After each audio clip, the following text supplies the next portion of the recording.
Good morning. Good morning. What's up, everybody? Welcome to Educating the Black Child, Black History Month edition. Y'all know we celebrate Black History every day, all day, every day, all day. So today's is just super special just because it's a time that we set aside to really honor the contribution of Black folks to the world, but especially to this country. I'm Candace Wicks Davis. I'm the founding partner of Edutainment for Equity. It's so good to have all of y'all in the house today.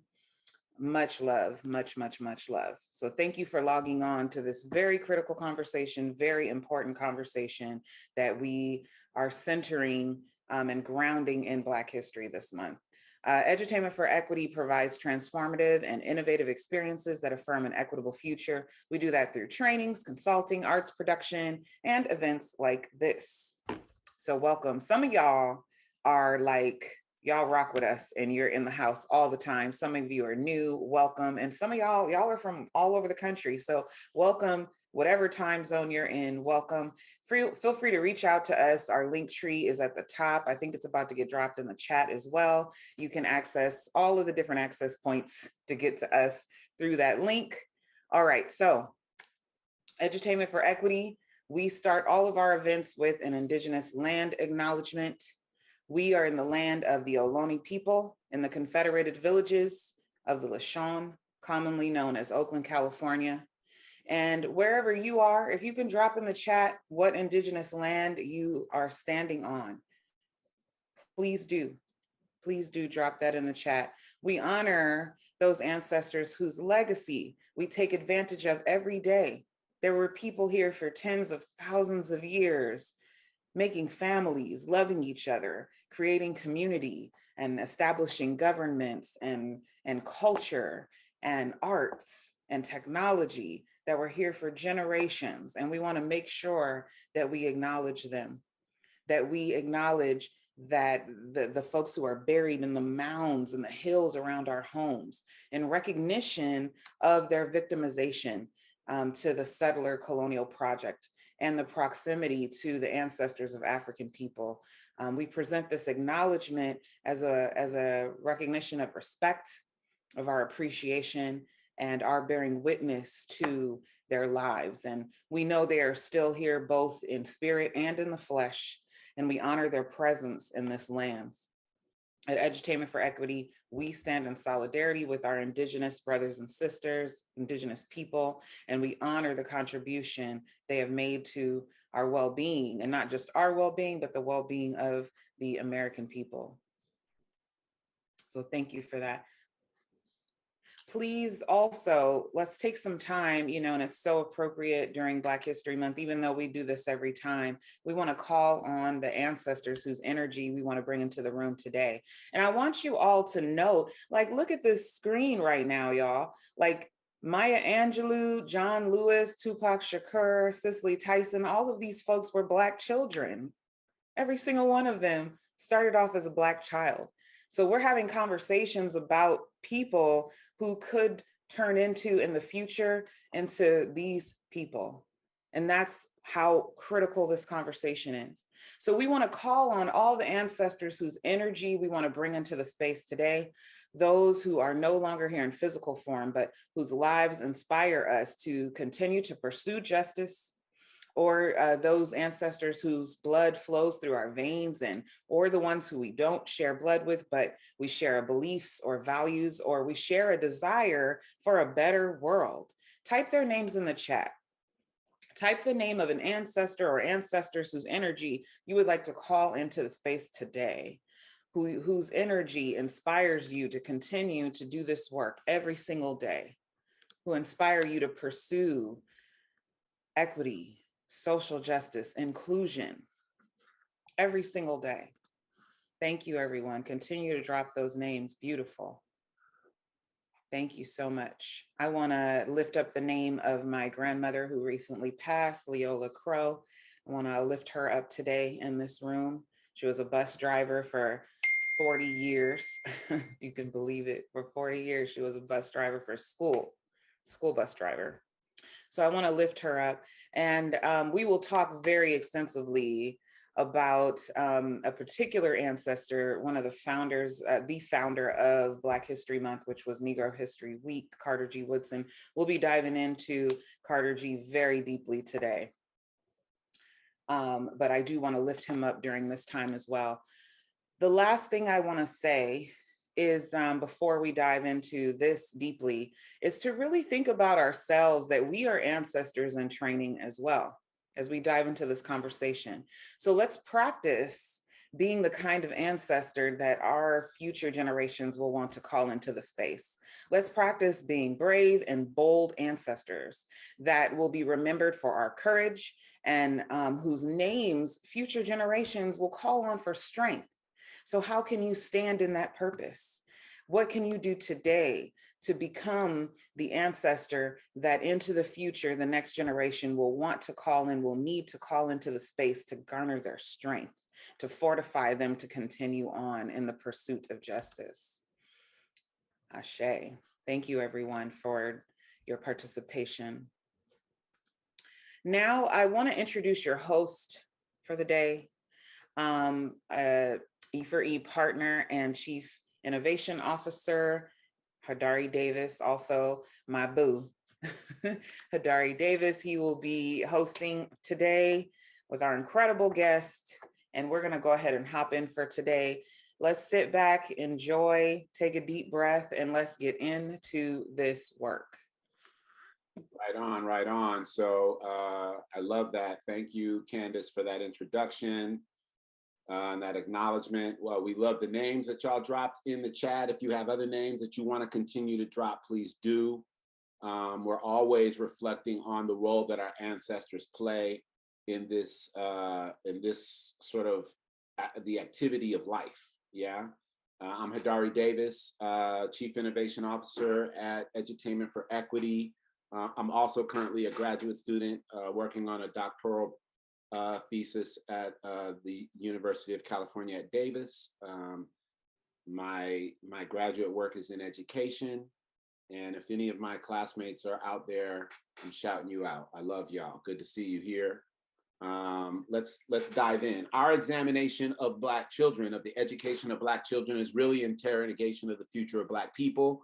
I think that was implied in the slide that had ancestors on that slide. We want to just recognize, and this is kind of through the lens of Alicia B. Wormsley, who created this incredible artistic exhibition, many of the artifacts of which can be found at the Oakland Museum, still on display.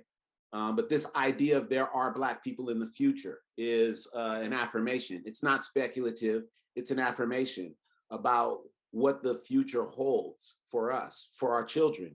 And so recognizing that, yeah, this conversation, we're going to spend a lot of time reflecting on the past. For the first time, we have a historian here present with us. We're also going to spend a lot of time on what the contemporary challenges of Black children and Black families are.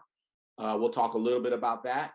But our whole orientation is towards the future. It's towards the future of all of us as educators, what we will do tomorrow, what we will do next week, next month, next year, in an effort to elevate the skills and opportunities of Black children. It's also about what those Black children will do, what they'll become, what they'll foster into the world, the role that they'll play in crafting a future beyond the lives that we're living today. And so we're recognizing that a focus on them is a focus on the future that they create, the future that comes from them.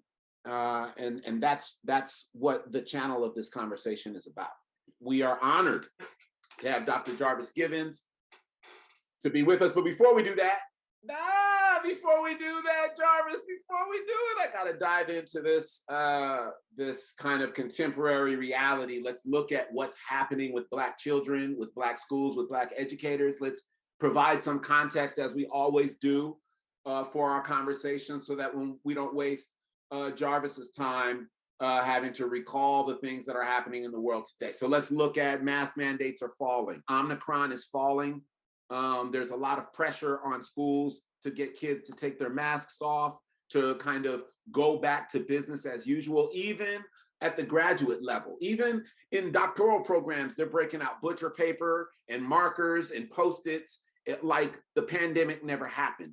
And so this is just context that, you know, the future is looking really similar to the past. And for Black children, that's not necessarily a good thing. Let's look at state actions against critical race theory. There are school boards, state legislators, governors, and political pundits who are banging heavily against critical race theory. Now, it's not so much a problem that they're banging on critical race theory because there aren't too many elementary, middle school, and high school teachers who are actually teaching that. But the fact that they're banging on the 1619 Project is problematic, considering that this is just an alternative orientation towards the history of the United States. And if our children and our schools and our teachers are so fragile that they can't begin to kind of interrogate alternative perspectives on history in a country that is supposed to be focused on free speech and free thought and free idea, then that notion is actually really scary. We're actually looking at a fascist encroachment on future possibility, especially for Black children. That's something we need to think about in the context of the future. We have this, we have a massive private assault on public institutions. We're seeing charter schools growing. They're privately run. They're independently funded, a lot of them. A lot of them are also taking taxpayer dollars. They're using facilities of public institutions that are closing. They're taking over some of those facilities. The impact when they don't take those of us who are struggling the most is that public schools then find themselves bankrupt, while the so-called best and the brightest are creamed from the top of these districts and funneled into private education. This is another challenge that Black children are facing, and Black families are facing, and Black teachers are facing moving into the future. We still got more challenges, y'all. Let me give you this one, because this one is really close to home. This one is something that we're dealing with right now. There's a massive movement happening in Oakland. I know that there's many challenges in San Francisco too. We can dive into those in our conversation, but this particular pressure point is critical. The closing, shutting down of 11 predominantly Black schools over the course of 2 years. The rush to do so without really having adequate community engagement, without actually communicating with the community of people that are going to be impacted, without involving the children themselves in these types of decisions. And so there are teachers who are on hunger strike. 18 days, they're on their 18th day of hunger strike. We want to acknowledge that effort that they're doing to try and save these schools. And we just want to watch this real quick.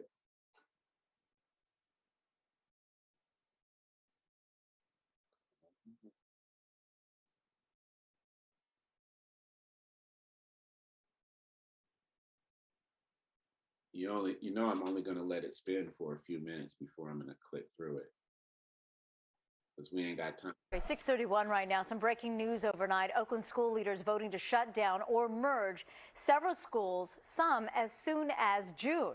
Today in the Bay's Bob Riddell is live this morning to give us a little bit of a better understanding of when these closures are going to happen. Good morning to you, Laura. We're talking about 11 schools that'll be closed or merged over the next 2 years. So Community Day and Parker Elementary, those schools will be shut down this year. Then Oakland Unified will shut down 5 more schools the following year. All of them are elementary schools. You can see that on your TV screen, that list. The board also voted to merge Rise Community Elementary with New Highland Academy and to cut 6th through 8th grade from La Escuelita and Hillcrest Elementary schools. Now, the vote happened virtually just before 1 this morning after nearly 8 hours of public comment from families and staff. The district said the school closures are necessary to deal with declining enrollment and a multi-million-dollar budget deficit in the coming years. The Chronicle points out that districts that are similar in size to Oakland, like Fremont Unified, for example, they already have about half as many schools as Oakland. But opponents to the closures in Oakland question why this decision has to be made right now, especially in light of the state's $31 billion budget surplus. We got kindergartners on here, elementary students on here saying how much they love school, and for y'all to just close them down, especially right now during the midst of a pandemic, you got people out of work. It's one big community, and it would just hurt a lot for it to take it apart. School Board Director Mike Hutchinson, who voted against the closures, posted on social media, and I'm quoting here, "The Oakland School Board just declared war on the community by voting to immediately close schools at the end of the school year. It's on," adding that lawsuits will be filed today. One teacher remains on hunger strike for a 9th day to protest the school closures. A second teacher was in the hospital temporarily last night to deal with issues surrounding his starvation. They are encouraging people to speak up again at the board's regular meeting that takes place virtually again at 4 o'clock this afternoon. Reporting live, Bob Riddell. All right. So here's something for you to kind of think about. And if you're out there really on a learning mission for this conversation, you want to learn some things. We're going to be talking about fugitive pedagogy. We're going to be talking about the work and life of Carter G. Woodson. A lot of our conversation is going to be historically situated, which is important for you to understand. We're going to be trying to provide context for some of the contemporary challenges that Black children and Black educators are facing. We're going to be identifying strategies from the past that were effective in maintaining fugitivity, maintaining alternative worldviews for Black children with regard to the experiences that we're having with racism, with injustice, with miseducation. I want you to be thinking, as we're having this conversation, what types of fugitive pedagogies or practices do you engage in as a youth development professional? What types of fugitive practices? And we'll define that. We'll rely on Dr. Jarvis Givens to help provide us with a definition of what fugitive pedagogy is, and then give us, put it on us really to identify what we're doing in our own practices that are in any way undermining kind of hegemony, undermining white supremacy, speaking against kind of systems of oppression. And is there work that you do? And it's important, this idea of fugitivity, because fugitivity implies conspiracy, it implies concealment, it implies things that you do that maybe are against the rules, or maybe if not against the stated rule, they just may be kind of an overhanded way to achieve freedom within the context of a toxic ecosystem. But let's dive into it with Brother Jarvis. Jarvis Givens is an assistant professor at the Harvard Graduate School of Education and a faculty affiliate in the Department of African American Studies at Harvard University. He studies the history of American education, African American history, and the relationship between race and power in schools. His first book, really his second book, but his first book, Fugitive Pedagogy, Carter G. Woodson and the Art of Black Teaching, was published by Harvard University Press in 2021. This work traces African-American traditions challenging racial domination in schools and society, highlights the various intellectual and political strategies that were employed primarily by teachers who were impacted by the legacy and history and life and work of Dr. Carter G. Woodson. And so we're going to dive into that. We're going to go beyond the miseducation today. That's where we're going to go. We're going to go beyond the miseducation of the Negro and get really deep into the life and legacy of Carter G. We have featured Jarvis's work before in this conversation.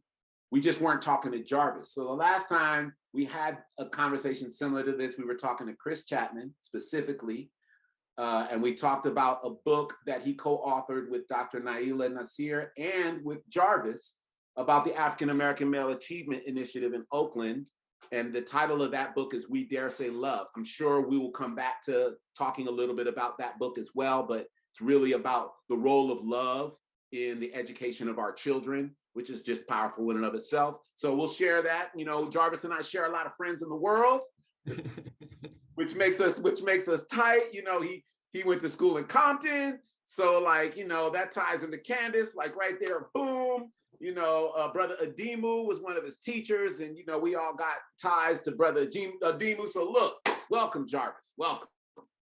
Appreciate it. Welcome. Thanks for having me. Super happy to have you here with us. Let's talk about the practical application of the work and legacy of Carter G.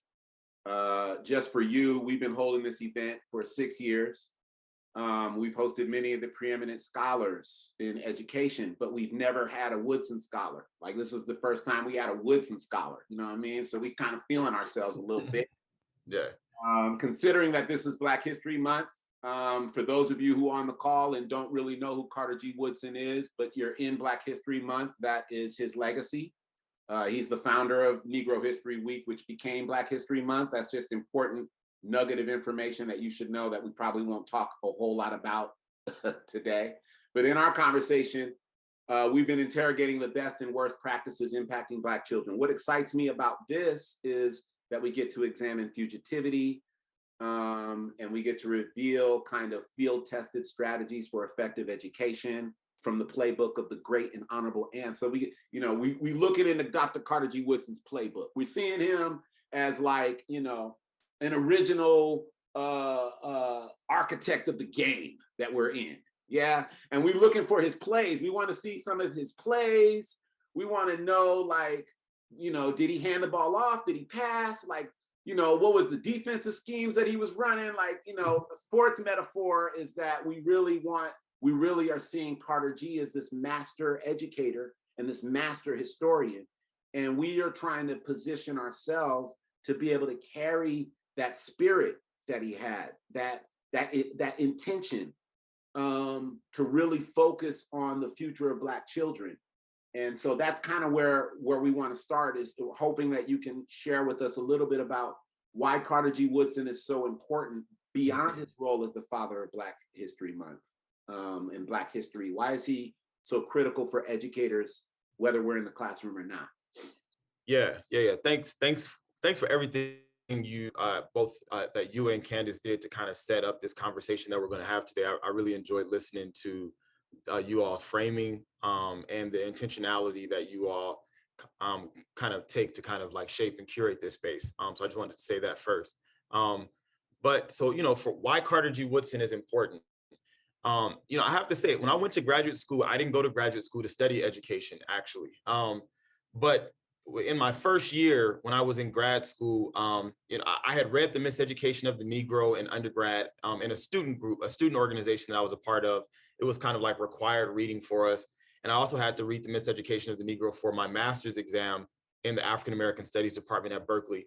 But I wasn't studying education until I came across a footnoted reference to these textbooks that Carter G. Woodson published, right? He wrote textbooks that were published between 1922 and 1950. And it's about, this reference was about their wide circulation among Black teachers, right? And that was kind of shocking to me. I was like, you know, the frames and the ideas and narratives that I had about Black education, you know, prior to Brown v. Board of Education was not one where I was taught to think about Black teachers as intellectuals writing textbooks, right? So this narrative about Carter G. Woodson publishing school textbooks and their wide circulation among Black teachers really challenged a lot of the dominant narratives that I had about the Black educational past, right? So that's where my initial interest in studying Woodson as a thinker in the history of Black education became important. It's because I wanted to kind of delve further into that because of those questions that started emerging. But then when I looked into this, you know, one, it became important for me to note, even as I knew that Woodson was like the second Black person to get a PhD from Harvard in 1912 after W.E.B. Du Bois, right? He founded Negro History Week in 1926. That later became Black History Month after he passed away.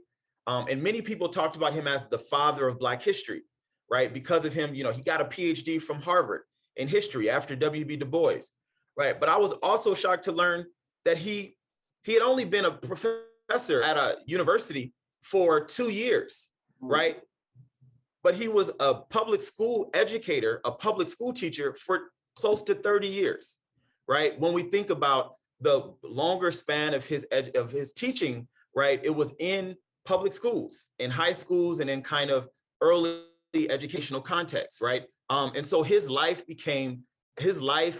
as more than a historian, but actually a school teacher who was raising intellectual questions about curriculum and history and the construction of knowledge, became something that was very important for me to delve into.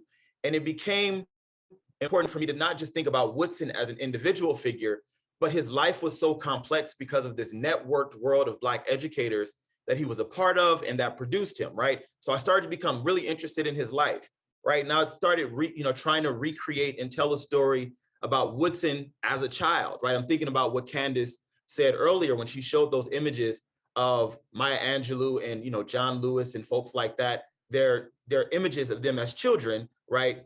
And those images in many ways kind of spark so much about the kind of history that they were living in that moment, I think. And so when I saw those pictures, but I started to look at Woodson's early education, right? And the fact that his first teachers were his formerly enslaved uncles who taught him in a one-room schoolhouse, right? That became very, very important context for me to understand who this person was that became the father of Black history, right? So before Woodson got a PhD from Harvard, he was taught by his formerly enslaved uncles who, along with his mother and father, were enslaved in Virginia, right? In a place that had anti-literacy laws that made it illegal for Black people to learn to read and write, right? We can look to anti-literacy laws in Virginia, the first formal one being established in 1819, right? But also there were restrictions around Black education that precede 1819. So those first teachers of Woodson, right, who were teaching him in a one-room classroom, also carried important knowledge and they were embodied texts in curriculums in many ways, right, that Woodson also had to reckon with, right? And then he doesn't start high school until he's 20 years old, right? He eventually moves to West Virginia because he's helping to build the railroad, and then he works as a coal miner in Huntington, West Virginia, where he's working alongside all of these adult Black men who were Civil War veterans, who were formerly enslaved men, who were illiterate, but who would pay him in the evenings by offering him kind of food and kind of snacks for him to read to them from newspapers, or to read to them from Black published books and Black published newspapers, for them to listen to him decipher the written word, even though they themselves were not literate. They were not technically literate, but they were literate in terms of being able to read the world in a particular kind of way, right? And Woodson talks about hearing them speak back to the information that he's sharing with him after working these long days in the coal mines. So really we see this as a very early informal educational space where Woodson is a child, but is operating as a teacher for these adult men, who's also sharing with him important knowledge about African-American history, right? In addition to his own mother, also sharing very important information about her own history, right? And so then when we get him, he goes to Berea College, in Kentucky, and then goes to the University of Chicago, gets an additional bachelor's and a master's degree before going to Harvard in 1908, where he would have professors in the history department that said that Black people have no history and culture, or at least none worthy of respect, right? So Woodson's hearing this in his formal training, but he has all of this experience and all of these stories about all of these real living Black people who he understands to be repositories of knowledge, right? Where he finds himself situated at the intersection of these competing intellectual forces, right? That would then kind of shape the project that he takes up, right? All the while he's a school teacher, right? Even while he's pursuing his undergraduate degrees, even while he's pursuing his PhD, he's a public school teacher, right? He goes into Washington, D.C. He's teaching at the M Street School, which would eventually become the Paul Laurence Dunbar High School, where he's teaching alongside people like Anna Julia Cooper, right? And other folks like Kelly Miller, who are in DC, in the DC area. And it's while he's a teacher that he founds an organization called the Association for the Study of Negro Life and History in 1915, which is a very important historical organization because it's the first academic organization fully devoted to the study and dissemination of knowledge about Black life and culture, right? And it essentially is creating this early Black studies movement. Before Black studies is formalized in the 1960s, Woodson's ASNLH, the Association for the Study of Negro Life and History, is really a forerunner to Black studies, right? Where Woodson is formalizing Black studies and African Negro history, right, as a legitimate field of study when it was not recognized in American universities, even at historically Black colleges, right? Right. Even at this time, when Woodson is doing this work, people like Elaine Locke and Kelly Miller propose a course on the Negro and social problems, and it's rejected by the white leadership of Howard University because they said they didn't think that it was an appropriate time to introduce that into the curriculum, right? So you have Woodson doing this even as it's being refused and excluded in formal educational structures, even historically Black institutions, even though we know that the Black scholars and students in those spaces were still working to try to create this kind of intellectual tradition, even as it wasn't formally recognized, right? So I'm saying all this to say is that Carter G. Woodson became important for me because he not only was the person that gave us the language and the miseducation of the Negro, but also because he himself was a school teacher and his life allowed me to kind of look at so many of these different important developments in Black education that ties to the history of slavery. When we think about his first teachers being his formerly enslaved uncles, to him being a teacher, right, and building institutions that Black school teachers are a part of and that Black school teachers are sustaining, right? So he's a part of this networked world of Black educators and involved in building all of these organizations, in addition to raising important questions about curriculum, right? And developing curriculum and partnering with Black teachers, right? So Woodson represents so many things in the world of Black education because of his personal life, but also because of his professional commitments as a historian, but also as a scholar of education and educational theory, right? And so I decided to use his life as a frame, not just to talk about him, but to talk about this world of Black teachers and Black education that made him possible, right? And that he worked to expand and to formalize, right? In terms of his partnerships with Black teachers. Yeah, I think, first of all, thank you, because the history is so important. It's so critical to contextualize everything, including our heroes, our ancestors. And you shared so many gems about the life of Carter G, like good grief, who his teachers were. I mean, man. But somebody, Tony Hines in the chat said, I attended the University of Louisville, and in the 1990s, I had a Caucasian male history teacher tell me the same thing, that we had no history other than slaves or criminals. And I just want to point out this about when they teach us, which is just like, it's a hashtag, but it's also an examination, an interrogation of like what's happening to Black children when we're not being taught by Black teachers. Where do public school revenue sources, where do they come from? What is the net income of families is important. We know about suspension rates and we know about the rates of people getting kicked out of school. We know the story of incarceration, kind of the pipeline or the nexus or whatever language you want to use to talk about the way that schools and education and the curriculum that's taught are tools that funnel Black children into specific futures, into specific areas of possibility. And everything that you said about Carter G, to me, was about undermining these systems, or at least disrupting these channels. And I found it interesting when you said, when you talked about his early education and then related that into including how much he learned from teaching, from actually the practice of teaching, but also recognizing that there was this channel of education, University of Chicago, Harvard University, that he needed in order to validate the other things that he was doing. So it was almost like he was on a duplicitous track, right? On the one hand,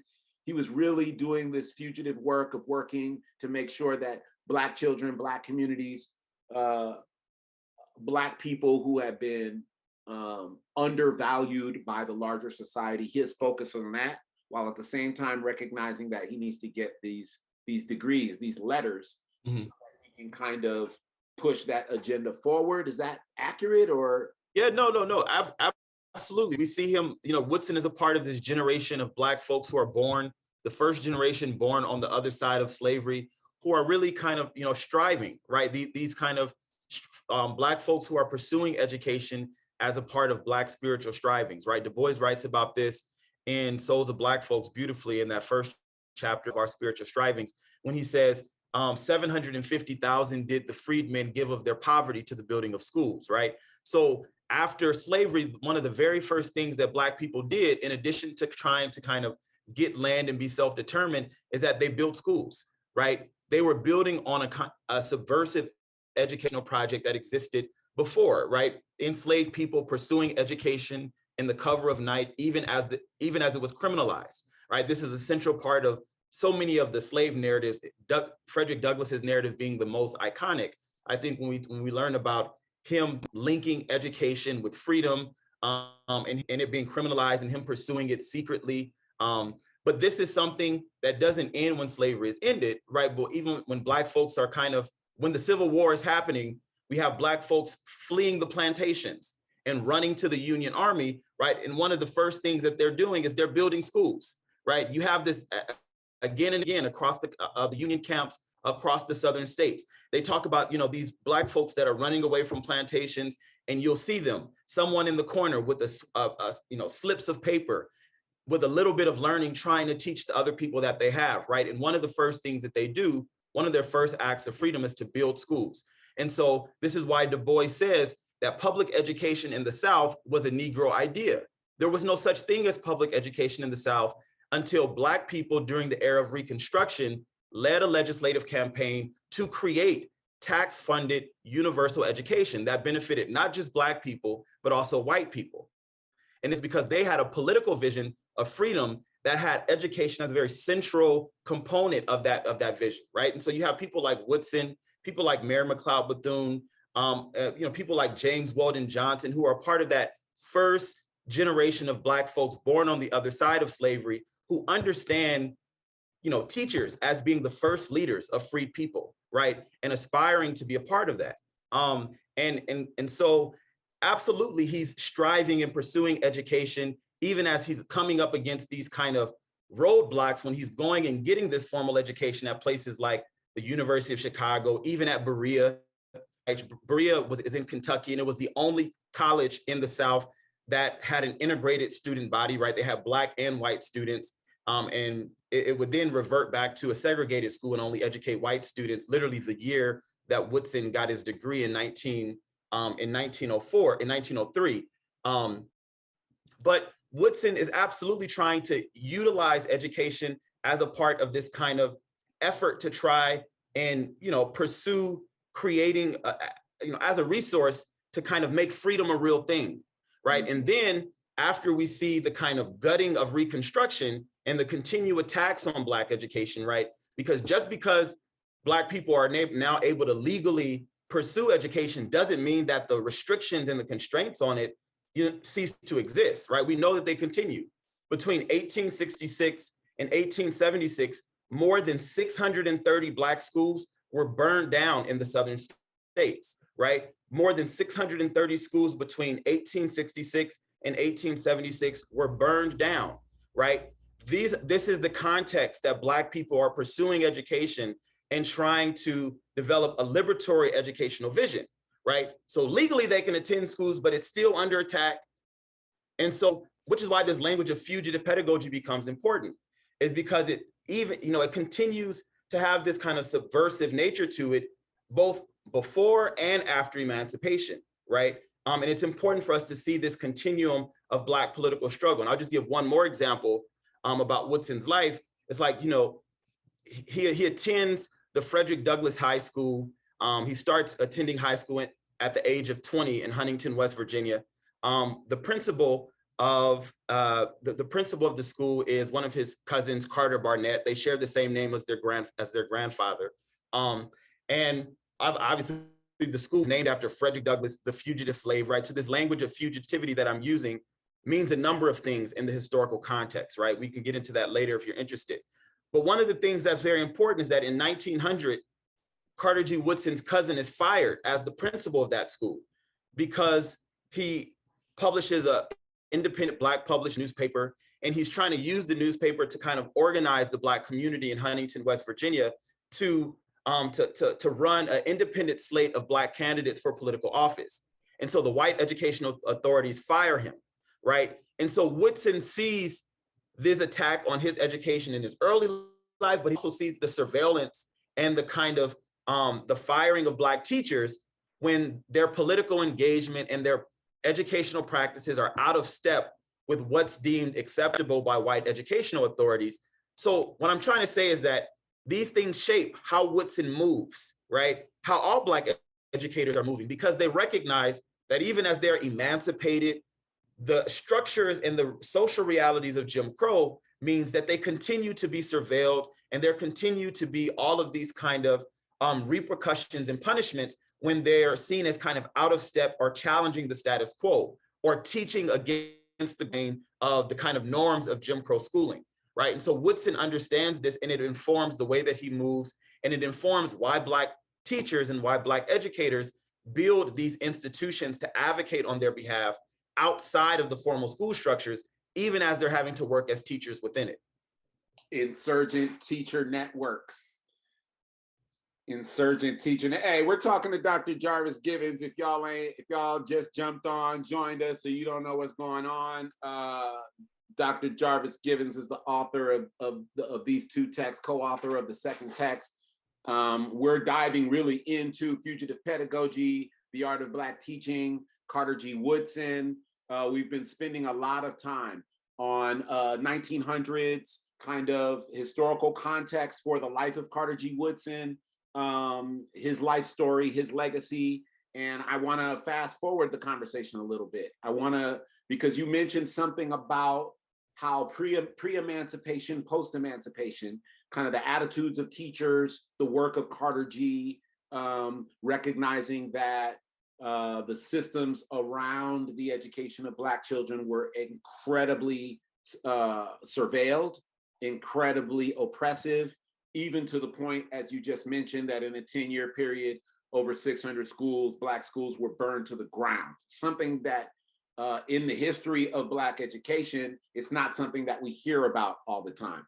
But I want to go to 1954. I want to go to Brown v. Board, because it's often told as a success story, especially by people who are promoters of either public schools or charter schools. So this is outside of the realm of Carter G. Woodson and Black teachers and educators and families and communities inventing public education. But this is a different part. This is like another area of public schools.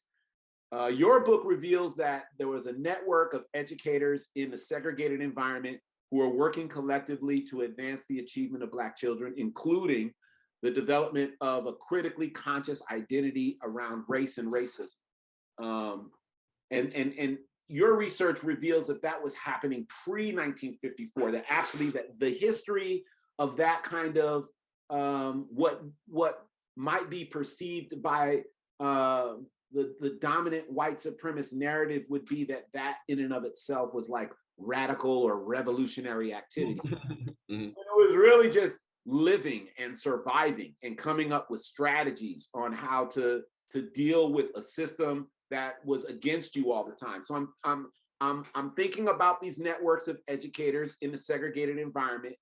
I'm wondering whether or not or how it was possible for those networks to survive Brown versus Board of Education, right? To survive this transition to an integrated environment. Because post-integration, it seems we've gained the achievement of literacy. We continue to see college achievement get higher. Dropout rates are lower. More Black children are graduating from high school, or at least coming out of high school with diplomas. But we've lost a lot of the critical consciousness. We've lost a lot of that insurgent education. We've lost a lot of that sort of addressing racial toxicity. Now, statistics bear witness to the fact that even in the face of mass incarceration and criminalization, all these other statistics have increased. Like statistics will verify dropout rates declining over 40 years. graduation and college interest rates increasing. Like the data will actually say that, but it also say that college hasn't closed any gaps. Integration hasn't proven effectively to deal with the racial divide, the wealth divide, the miseducation divide, the home ownership divide, the employment divide, the health divide. Like we could go down and down and down and down and down. And it seems like the work of insurgent education was actually to affect those things more than it was to affect whether or not we were in a compulsory education context. So I don't know what you say about that as a historian. Yeah. So I hear one question about how do we make sense of the afterlife of desegregation and the state of Black education, how we make sense of that.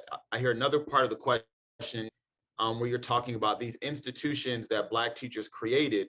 How were they able to survive the post-emancipation? I mean, the post kind of desegregation era with that. That's another kind of, it's an important part to kind of unpack. And then there was something that you were saying in the first part of that I also wanted to kind of touch on, and it's escaping me now. But so I'll talk about that Brown's told us a success story by people who promote public schools or charter schools. Oh, so the charter school question.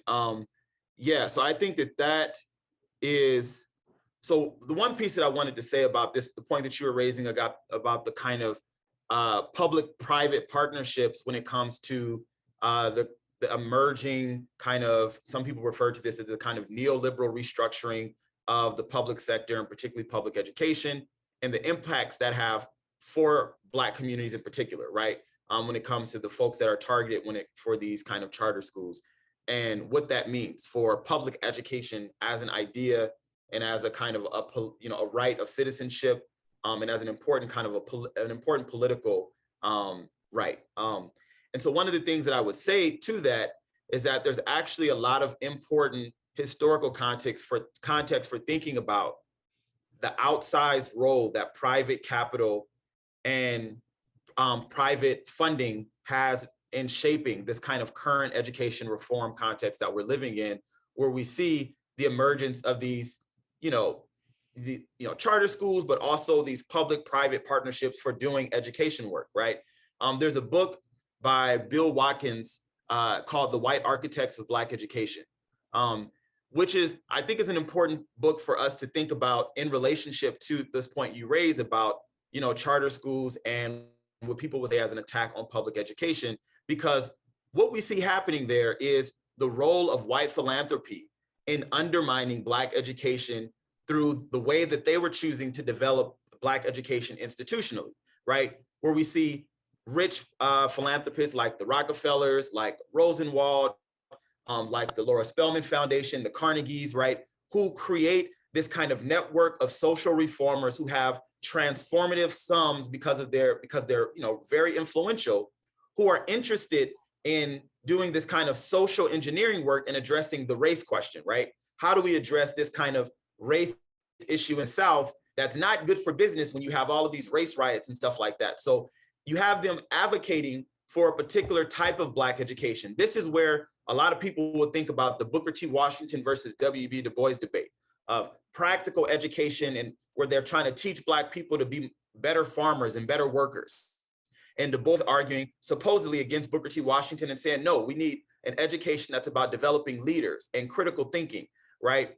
As though this is a debate that's facilitated by these two Black intellectuals. No, that's actually a story about the manipulation of the institutional development of Black education by private white philanthropy, right? That's facilitating this dysfunction that many people continue to recall as the Du Bois-Washington debate. And that's actually a misnaming, right? That binary that has been set up, that's taught and retaught in, African-American history and the American history, when they talk about those thinkers, right? We don't actually talk about the kind of role of private philanthropy that's actually shaping the institutional development of Black education, which is this public-private partnership where we see private funding having an outsized role over the education reforms of Black people, right?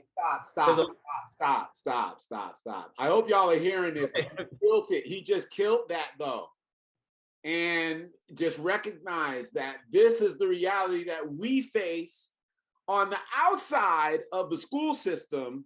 This is what we see. This is when we're talking about the white architects of Black education, that architecture and that work is funneled through the nonprofit industrial complex, and we become the soldiers of white philanthropy. I just want to be clear that what Jarvis is talking about as a phenomena inside of the education system, inside of schools, has a direct impact on the work that all of us are doing in organizations that exist to support schools or to support educational achievement or support academic achievement. And I used to say when I ran after school programs that the schools were trying to control my program by dictating that I need an hour of homework and 30 minutes of spelling. And then it's like, but what about kickball? Like, there's a lot of lessons I could teach if we could just play a football game. But no, they need to be doing the homework. And it was like the school, I don't know, their authority determining the free time and space, free thought, free idea space, primarily of Black and brown children who wind up in the after school program. So I hope y'all are listening. That is philanthropy. There's a very important book on that by Bianca Baldrige. She's a Black woman, just joined me at one of my colleagues. She's from California originally too, but she wrote this book called Reclaiming Community, Race and the Uncertain Future of Youth Work. And she's talking about this third space, these out of school education spaces, and the way that having to apply to grants and like kind of philanthropic organizations in order to sustain those spaces, how you often have to demonstrate metrics of success or demonstrate things that appeal to what these foundations understand as what's important to do in these spaces, and how it undermines the kind of liberatory work that many of these youth workers and community educators are trying to do. But again, this has to do with this kind of, this weird kind of place that folks are in when you're having to rely on kind of private funding in order to do what really is a kind of a public service work that's about thinking about the work of kind of public education and supporting youth, right? So she's writing about that in the contemporary moment.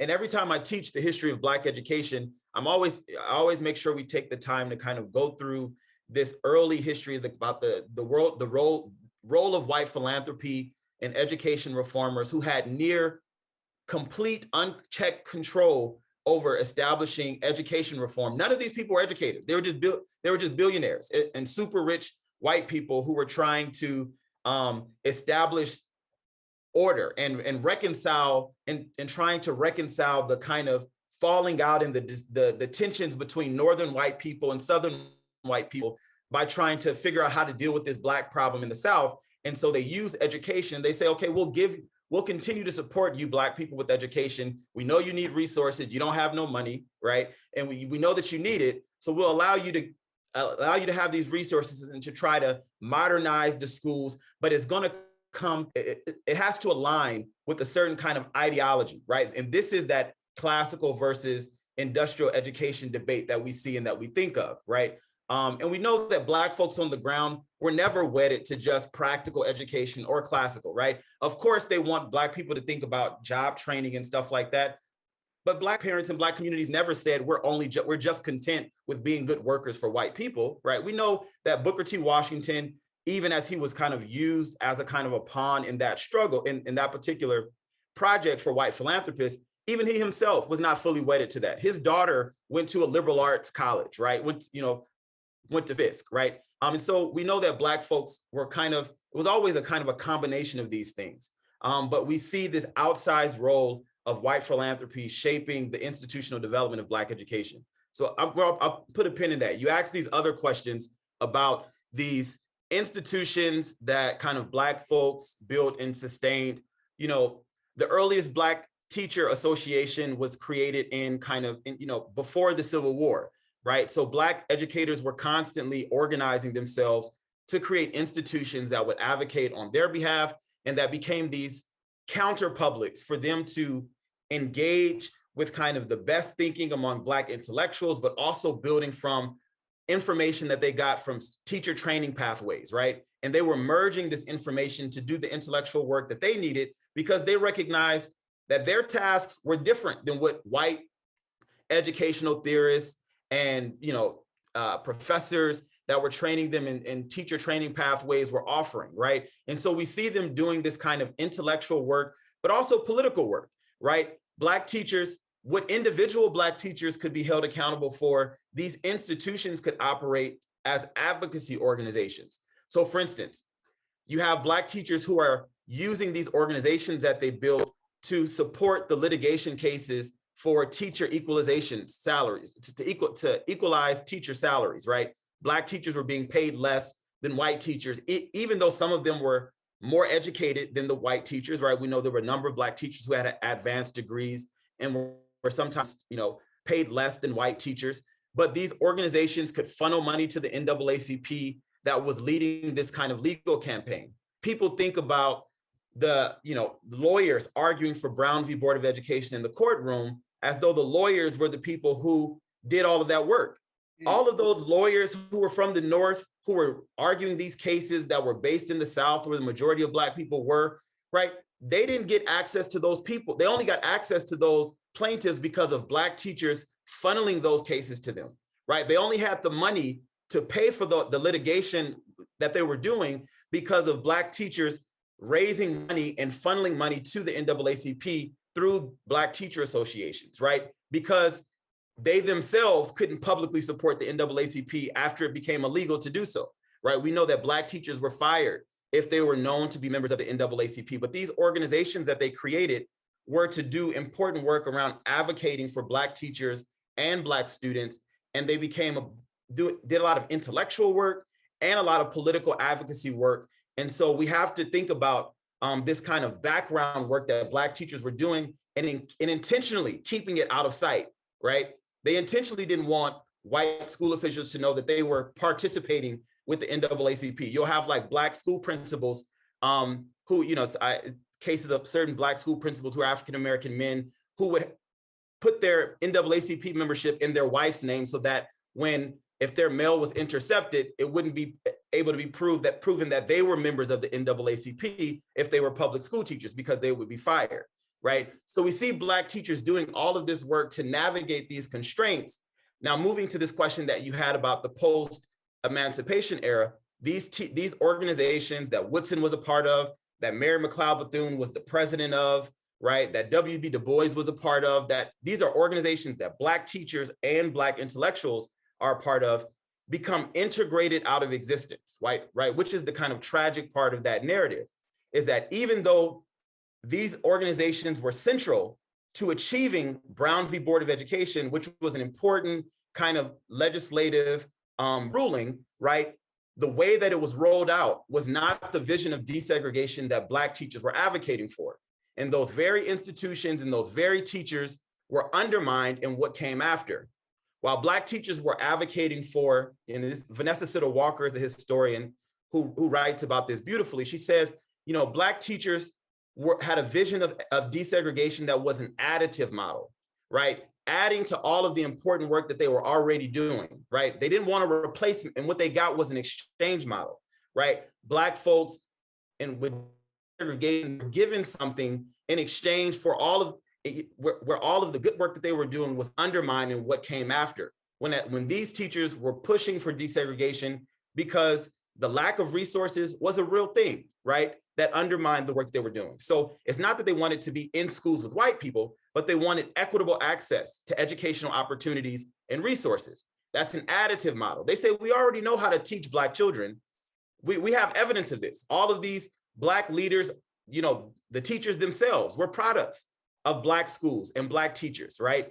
They weren't saying we don't know how to teach Black kids. We were saying they were wanting to add to what they were already building and what they already knew how to do.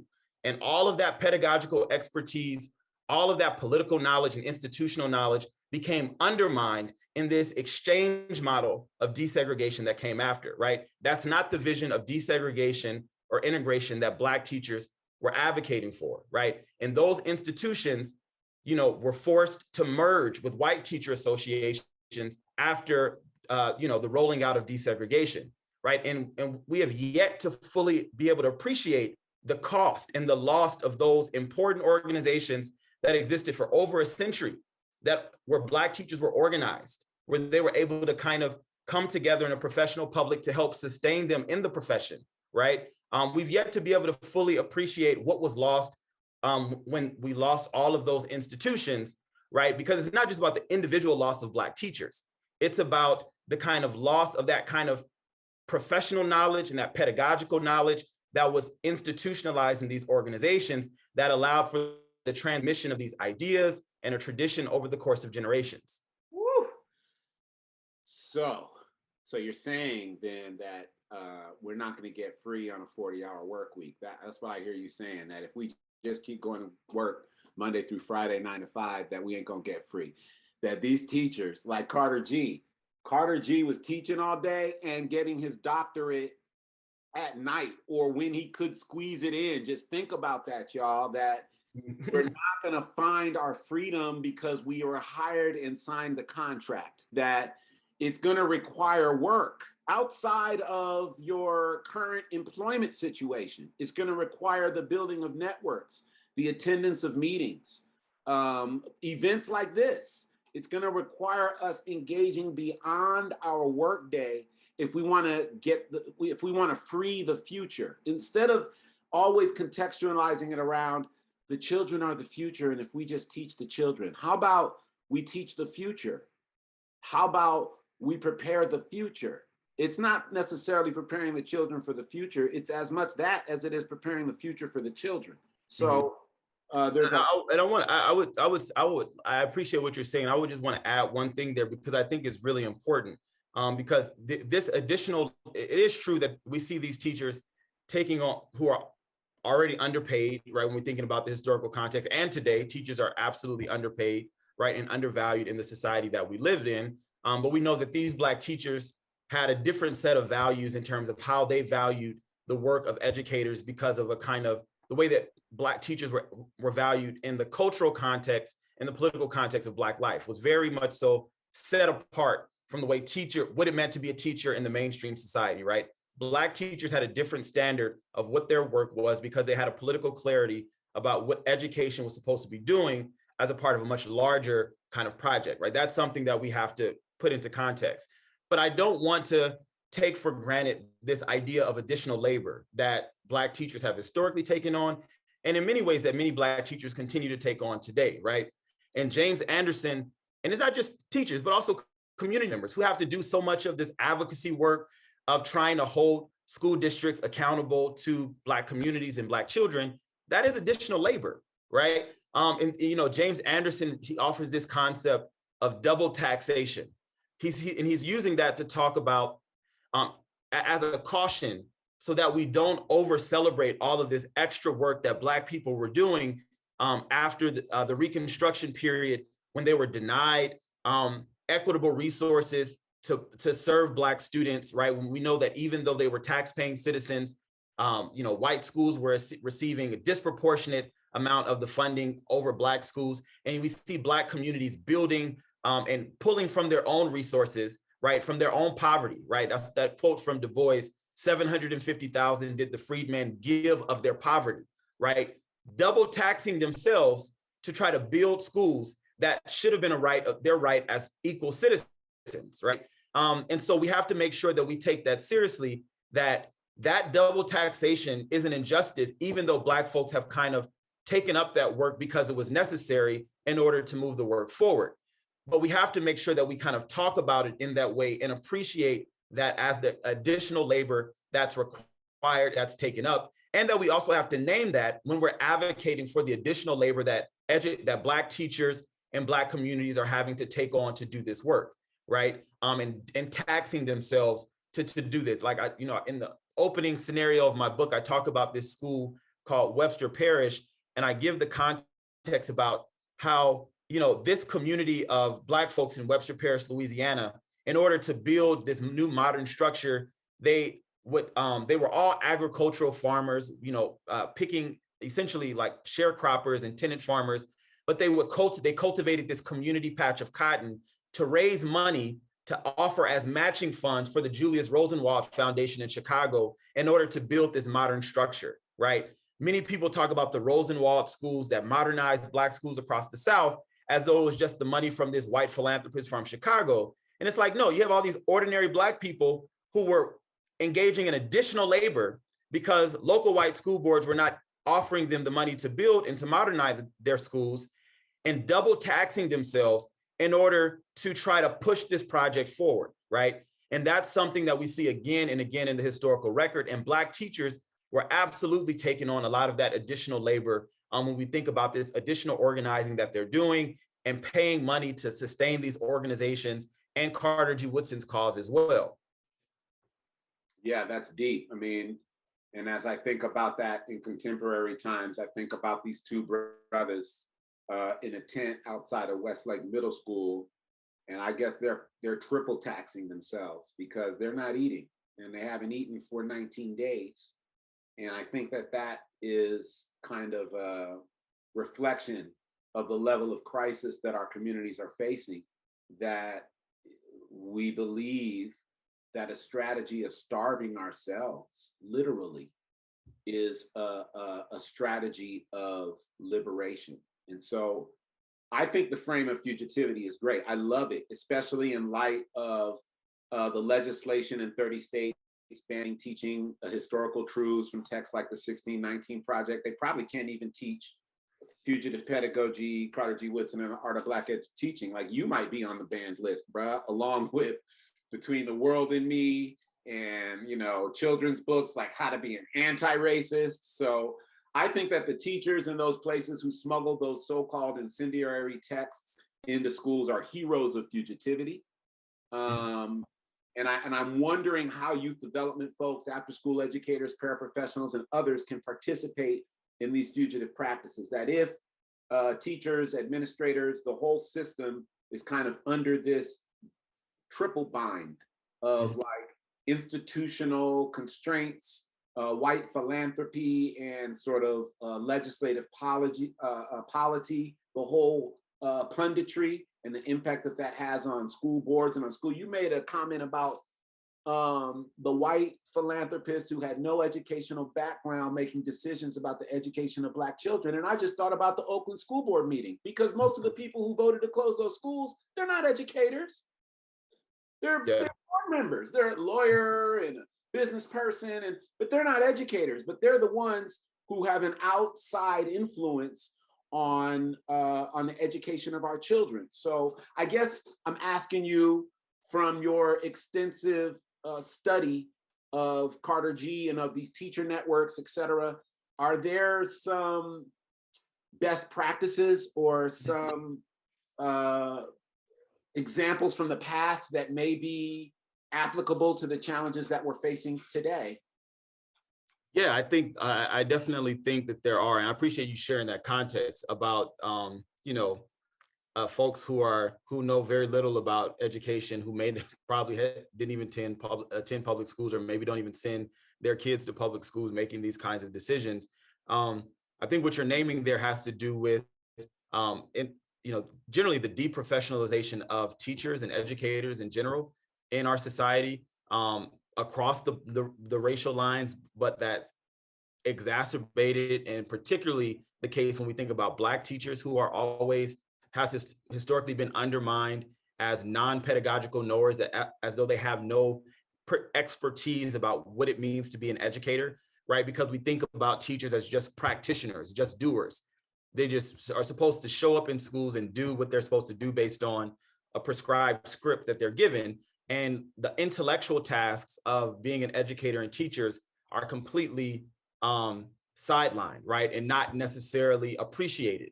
And I think that's a very important thing to think about for educators and folks who are working educational practitioners in a number of ways, is to think about what the deep intellectual tasks of the work is, right?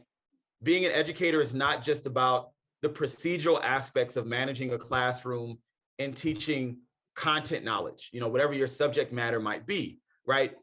You have to have a well-studied perspective on, how your classroom is situated within in a larger institutional structure and in a larger political economic context, and where education is expected to participate in reproducing the social order, right? The social order that as we know it, right? And obviously we know that there's a lot of things that are not good about the social order.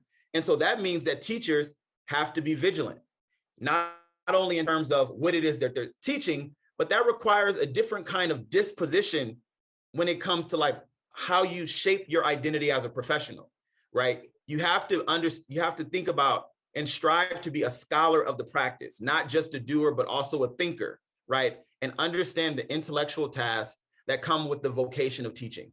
I think that the Black teachers that I write about, those folks like Carter G. Woodson, Tessie McGee, that teacher that I talk about who was secretly reading from Woodson's textbook in the opening scenario of my book in a rural school in Louisiana in the 1930s, those were educators who understood that they were operating in Jim Crow schools, but they were not of those school structures. And that meant that they had to have a political clarity and they had to engage in the intellectual work of developing their own pedagogical visions, right? And that they had to be intentional in doing that.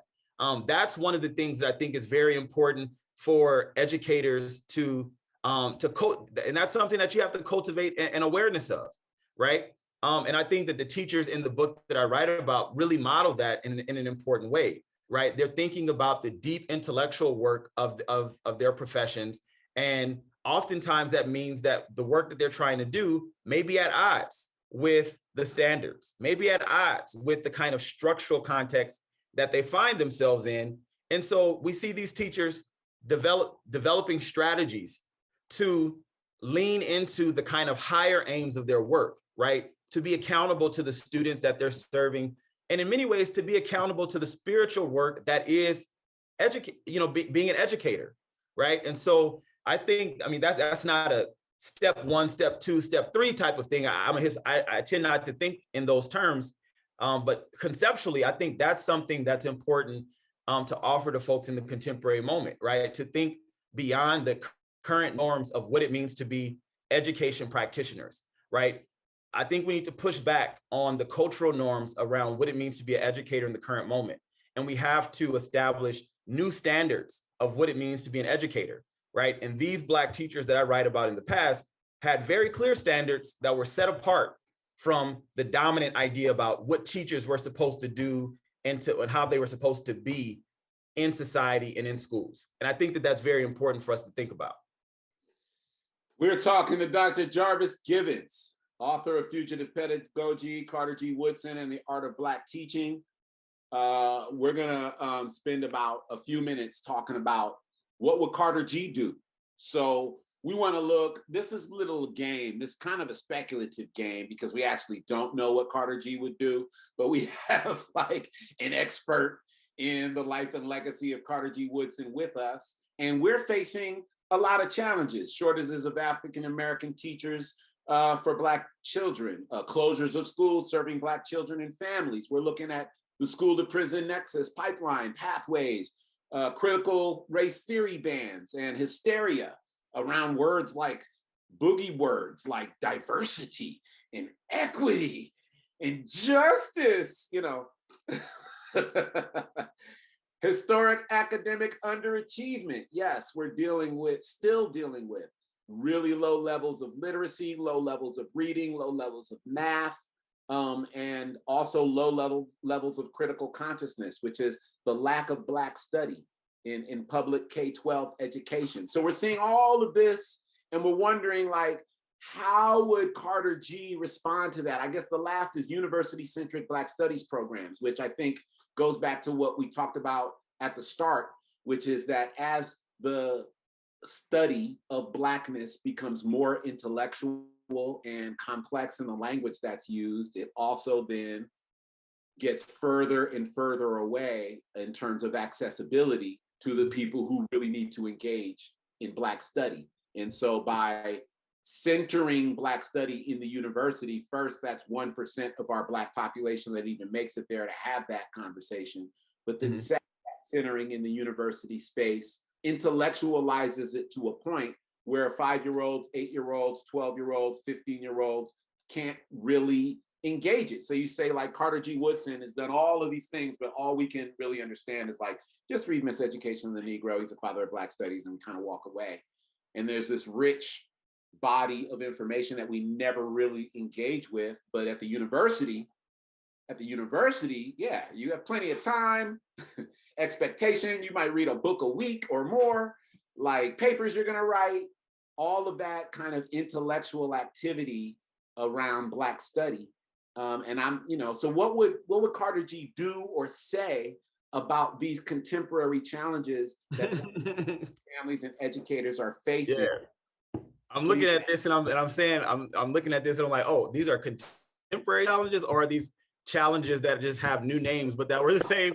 Like, so many of these things you can look at and you can see it named almost explicitly in like Carter G. Woodson's writing, or in the writing of like Woodson's contemporaries in many ways, right? Even if you're talking about, and so, I mean, I know you're asking what Carter G. Woodson would do. I would, in many ways, I would say he would probably be doing the same thing that him and Black teachers were doing in the time that they were living in, which is in many ways a kind of a tradition of political organizing around education that we have yet to see since the gutting of those institutions in the 1960s, with the kind of undermining and also the massive firing of Black teachers that happened with the rolling out of desegregation, which is something that we have to talk about. And it's not just about the loss of those individual teachers and their jobs. That does have an economic impact on kind of like Black educators as a professional class when that happened, but the loss of that institutional and pedagogical and political knowledge, right, that have been transmitted and refined over the course of generations, right? There was a rupture that happened in the 1960s that we've yet to fully appreciate when we think about the way that Black teachers in the contemporary moment, we have Black teachers who are still trying to do pieces of this work, but oftentimes in a very scattered and kind of, hyper local fashion. And not to say that the local is important, but we see these teachers early on that had this kind of networked world that was very important for kind of strategy, for national political organizing around these kind of shared concerns, right? And these organization spaces where we saw, I look at that last point, the university-centric Black studies programs, where it's like in these organizations, we see Black studies as work that's being taken up and being done by Black school teachers, right? Like I said, Carter G. Woodson was a public school teacher when he founded the organization that founded Black History Month, right? And that was the institutional forerunner for Black studies, right? I think about a speech that Mary McLeod Bethune gave in 1935 at Woodson's organization, because she was the president of Woodson's organization for the last 15 years of his life. He ran the research program, but she was the president because she had this very kind of big national prominence. But she talked about the important work of translation. She said, it's important for us to have scholars, but we also need to make sure we have teachers who do the translation work for all of this important work being done by Anna Julia Cooper and Carter G. Woodson to translate to students, which is why Woodson then creates the Negro History Bulletin in 1937, which had 10 issues a year aligned with the school week, with the school calendar, right? That was Mary McLeod Bethune's idea that Woodson put into practice. And that was doing that translation work where we saw teachers translating all of this information that was being published in the Journal of Negro History by Black scholars and working to translate it for various different grade levels. And we see teachers attending these academic meetings that Woodson that was a part of Woodson's organization. So I would say that there's a model for what we can think about. They didn't have that same boundary between university professors and Black educators in the kind of primary and secondary school context. They understood that work to be very much linked. And many of these HBCUs that many of them would work at, also often had laboratory schools on campus, or even many of them started as and functioned as high schools, essentially in the early 20th century, because so few Southern cities actually had Black public high schools. So you would have people that would leave from the kind of county training school and go to a Morgan State and go to a Fisk and would start at the high school education program, even as we think of these places as colleges, but in many ways they have to operate in a very hybrid form. So this the kind of boundaries between these levels of educators, between the university and K through 12 context, were not as well established as we think of today. And I think that there's something useful for us to kind of go back and to think about that.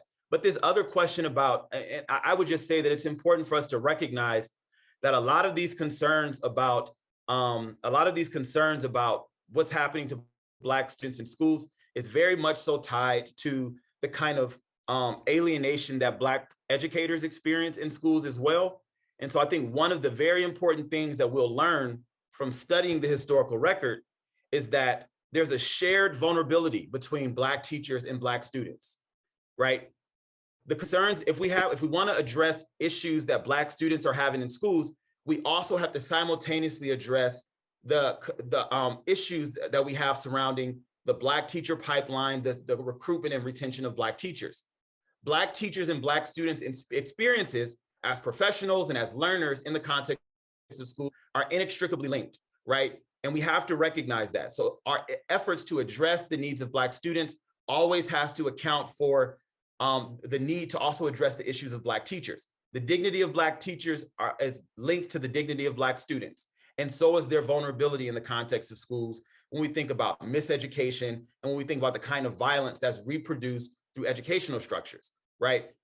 Just think back to that image that was shown in the beginning of the kind of talk with Maya Angelou as a child, or John Lewis as a child, right? Black teachers were also once Black students, right? Who had to experience many of the same kind of challenges that Black students are up against. And that kind of takes on new form for Black teachers, also still functioning within these institutional spaces. So there has to be a kind of a collective thinking about the role of Black teachers in the important work that we're trying to do around justice when it comes to Black children. There's a shared vulnerability between the two, and we have to be very clear about that. And I would say that these teachers that I'm writing about historically were very clear about that, right? They knew that protecting Black teachers was important because that was also a means of protecting Black children. Okay, y'all. All right. We're gonna take a little break. We're gonna take like a few minute break so Brother Jarvis can drink some water, get a bio break or whatever.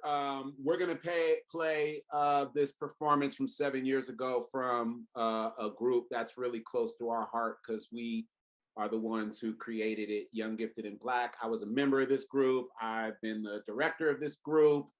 And though this particular group of young people based in Oakland, California, pretty large by 2015, disbanded around 2018, and YGB is being restructured and redeveloped in Berkeley, California. But for now, let's do some Black History Month celebration.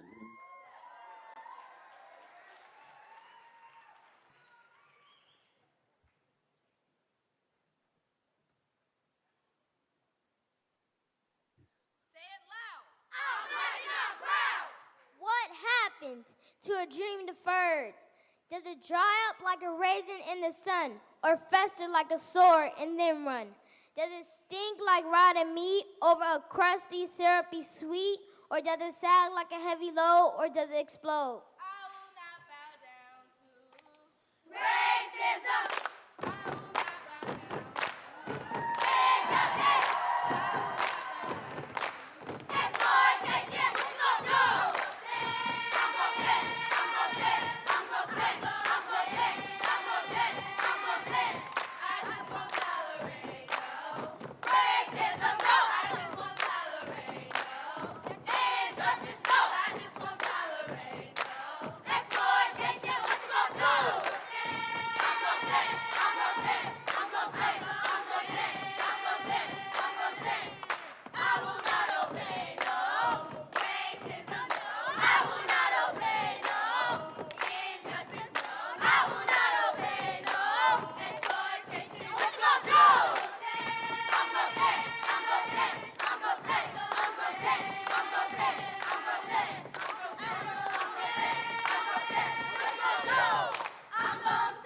Original, ragged, round, rich, robust.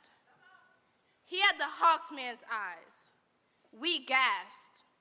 we saw the maleness raking out and making guttural the air and pushing us to walls. And in a soft and fundamental hour, a sorcery, devout and vertical, beguiled the world. He opened us, who was a key, who was a man. Ain't gonna let nobody turn me around, turn me around, turn me around. Ain't gonna let nobody turn me around. I'm gonna keep on walking, keep on talking, marching up to freedom. 3, 2, 1, home. YGB making history. No MC can't get with thee. Yo, gifted, black, lifted. Teaching is our destiny. Unlocking the mystery. Truth, justice, we are YGB. Come on, black boy, black girl, black community, black world, black power, black pride, black fiction on that floor. This is something for the Holocaust. Millions of our people lost. Millions raise your fist and represent the past. Represent till I die. I'ma be a force. Now, who gon' stop us? Who gon' stop us, huh? Who gon' stop us? Who gon' stop us, huh? Black boy, black girl, black community, black world, black power, black pride, black fiction on that floor. Repeating eyes, teaching heads, when we watch that get scared. But no matter what you did, find the knowledge that you need. And books, everything you took, distracted us, didn't think we looked. Now we found we're meant to see. Learning our black history, become heroes that speak the word. Remember the lessons that we heard. Young, gifted, black, lifted. Throw your fist right in the air, and publicly tell them you have no fear. Pride, power, we are YGB. Come on, black boy, black girl, black community, black world, black power, black pride, black fiction on that floor.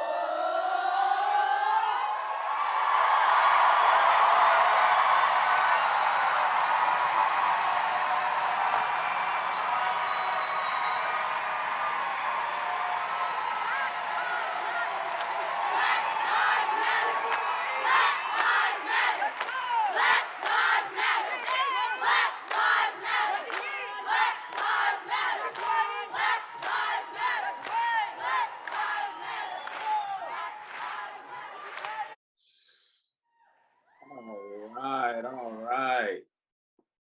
Welcome back, welcome back. So that was Young, Gifted, and Black of Oakland. That was from 2015 at an event sponsored by Youth Speaks. We often kind of show YGB in the context of Black possibility, the possibility for Black children to really engage in critical consciousness. There's a lot of arguments that are presented in the world, especially in the context of bands of critical race theory. They say things like, these children are too young to have conversations about race. Or why would you want to introduce them to ideas of institutional racism, systemic? And it's like, these kids know this stuff. They see this stuff. They experience this stuff every day. Everybody doesn't have the opportunity to have even parents or teachers who are versed in Black history, Black consciousness, Black knowledge. You disarm Black children in their becoming adults if you don't engage in these conversations with them when they're wrestling with these things every day, all the time. That's what life is for Black children, Black families, Black communities. We wrestle with racism daily, in the same way that women wrestle with sexism daily. And for men, we'd be like, I don't wrestle with sexism. I don't even think about sexism. Yeah, it's easy for you to say that in a world that is structured around male domination. And it's the same context in a world that's structured around white racial domination, or at least a country that's structured around that. Then of course, the positionality of those who are outside of that is always going to require critical analysis, is always going to require another level of lens, another way of looking up. It's going to produce a different worldview. And then when governments or schools or institutions ban my worldview, like that's what a ban on critical race theory is for me. It's saying, my worldview is banned. It's saying that these children's perspective is banned, that they couldn't even sing that song in some schools. That them doing that performance as they did on that stage for 2,800 people in San Francisco, in some country, in some states, in some cities, in some towns, even in California, these children would not be allowed to do that. So that's just something to think about. What's so threatening about Black children living the legacy of Dr. Carter G. Woodson? Something to think about. We are here with Dr. Jarvis Givens, author, scholar, professor, educator, and so much more. We have some questions that folks have put in the Q&A that I want to give some life to, that I want to call out. So let's start with the first one. What would it look like in the future if we began to encourage people to change their perception by reintroducing the terms Black and history to scholarship, describing the resource-rich history of the African American, where the history of the Black race is a pathway, not a barrier? That's an interesting question. What do you think about that? What would it look like in the future? What do you think? What would it look like in the future if we were to introduce, you said Black and history, and I didn't catch the last part.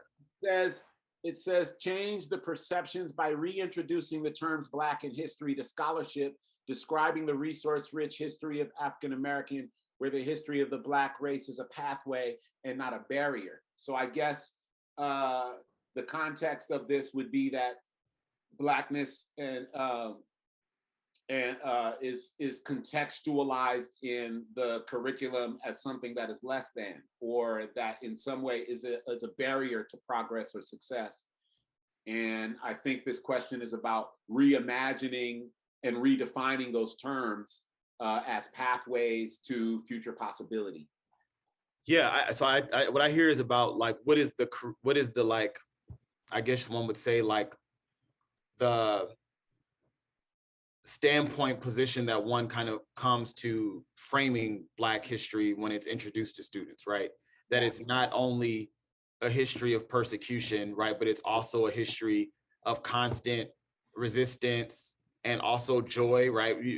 Black history is not only what Black people were doing to respond to kind of white supremacy, right? Black people's lives are not, was not only about just kind of responding to the kind of external hostilities of anti-Blackness, right? But there were other things that Black folks were doing internally that we have to kind of try and think about Black history in a way that honors the kind of full range of Black human experience.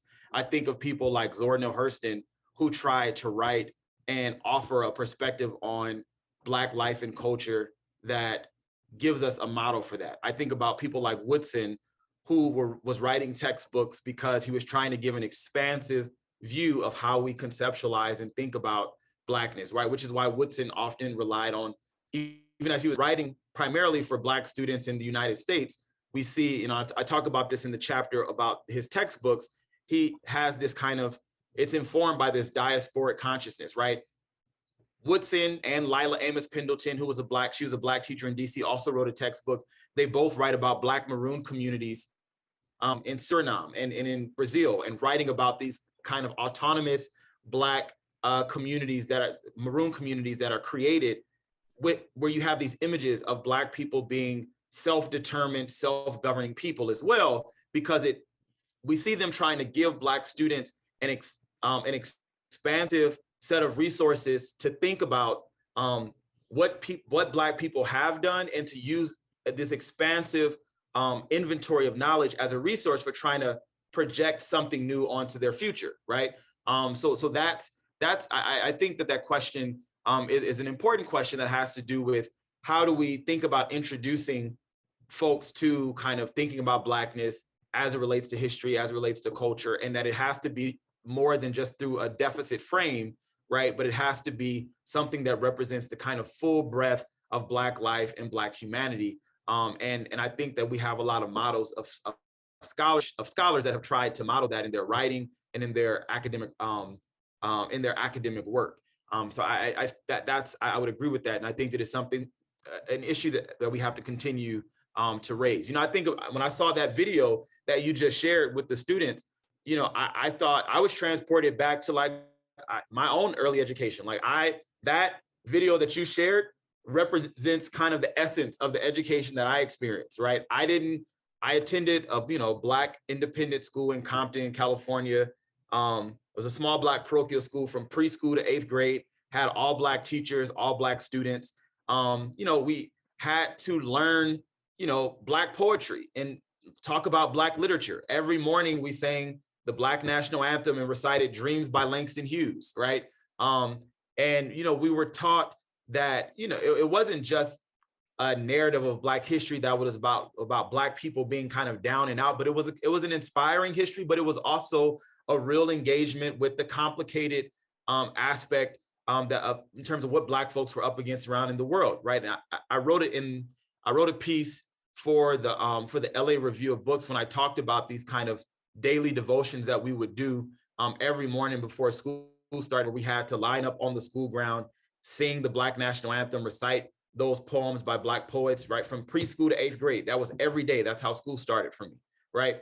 And I write about it being surrounded by this community in Compton, California, and all of the kind of elements of the political, economic, like neglect of the community. Those things were there, but what we were engaging in was kind of working to get resources to help us to kind of think otherwise, right? Beyond the material realities that structured that world that we were living in.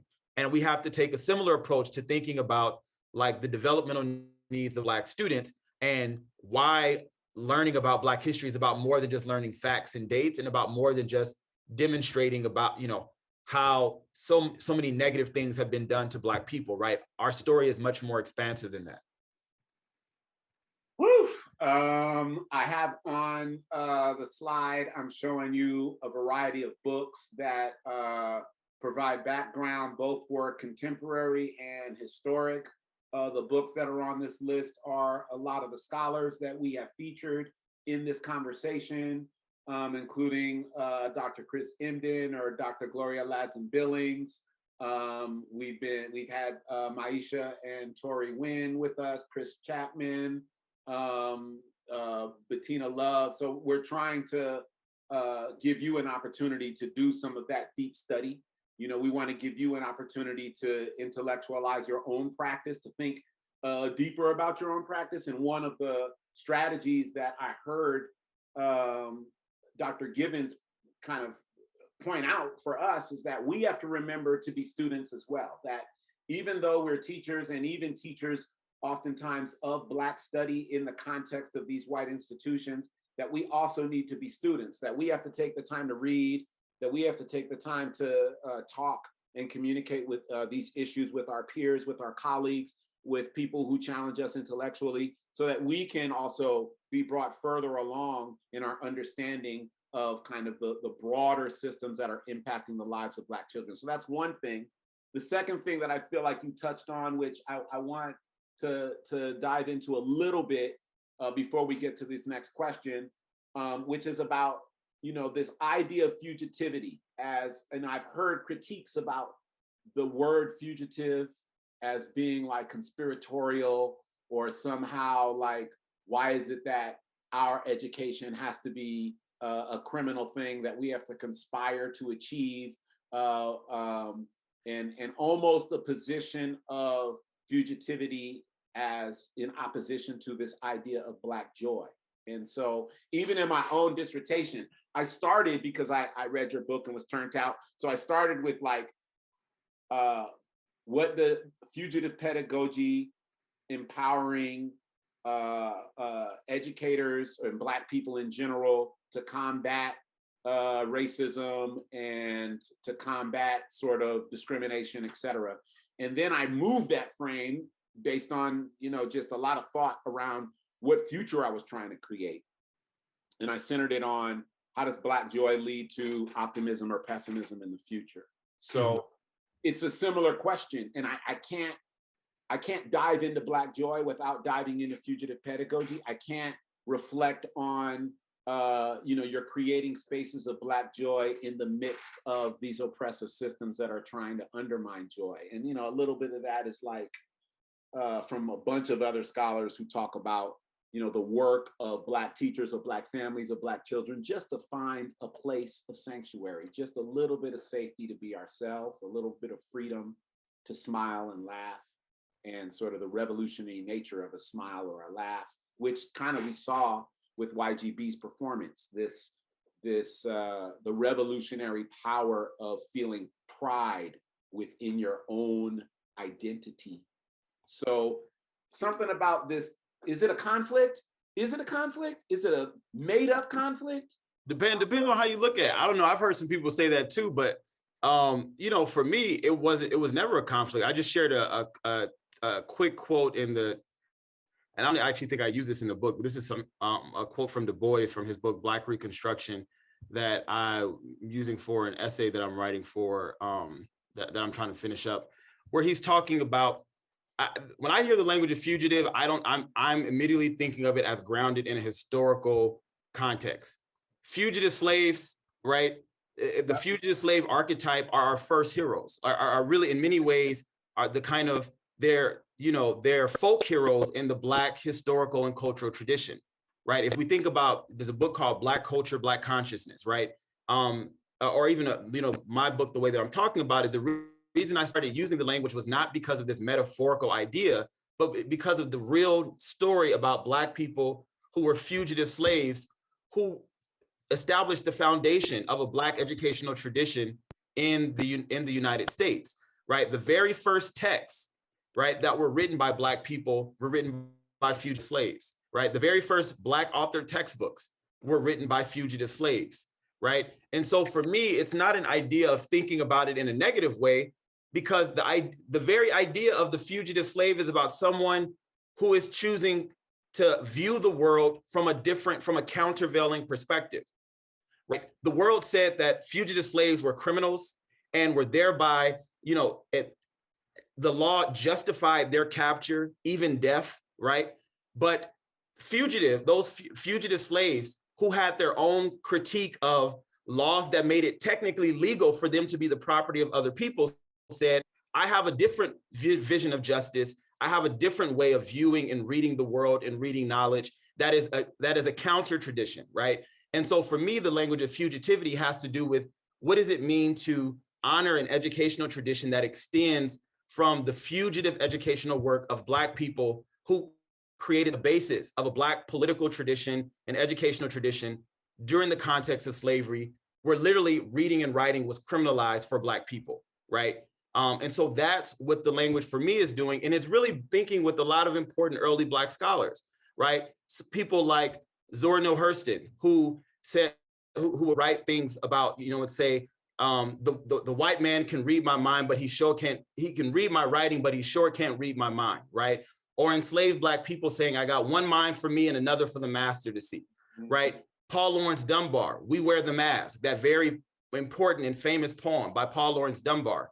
It's the language of fugitivity is about this kind of negotiation of power that Black folks have engaged in many ways, to pursue joy and to pursue kind of right relationship and new visions of justice, and to pursue beauty, right? And demanding that they also, we're deserving of these kind of things in their lives, right? That was a fugitive project for Black people in the period of enslavement, right? And even after, right? Black people insisting that they were worthy and deserving of kind of self-respect, right? And that they demanded dignity, right? And so seeking out these places where they can create those kinds of structures for themselves, right, were in many ways a refusal and an escape from the dominant kind of social order that condemned and persecuted Black life. So I don't understand that. As a historical thinker, I can only understand the language of fugitivity and Black fugitive life as extending from that tradition. And I don't see fugitive slaves as a negative kind of caricature archetype, right? I see them as the important folk heroes in Black political and the Black political and educational imagination, right? And that's the tradition that I'm understanding and that I'm drawing on to kind of conceptualize and talk about this. Jarvis Givens, he's got 2 books out there, y'all. He's got books that you could find. You can get them from Harvard Press. You can get them Amazon. You can get these books.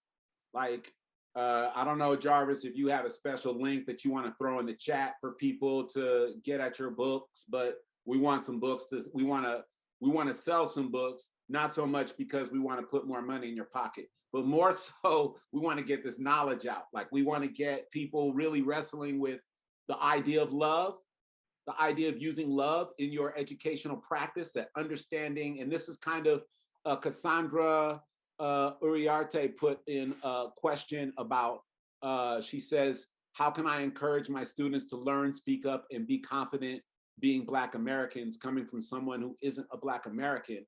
And I want to say that one way to do that is to get more knowledge, to read books, to get kind of the intellectual, historical context for the children that you're teaching, and to find strategy and best practices in that historical analysis. So I would also add one thing to that. Well, one, so thanks for asking about the book. I share Frugal Bookstores, the local kind of Black-owned bookstore in my neighborhood in Roxbury. It is run by a formerly incarcerated Black man who runs the bookstore and a lot of important educational work in Roxbury. So that's what I usually recommend when folks are interested in getting the book.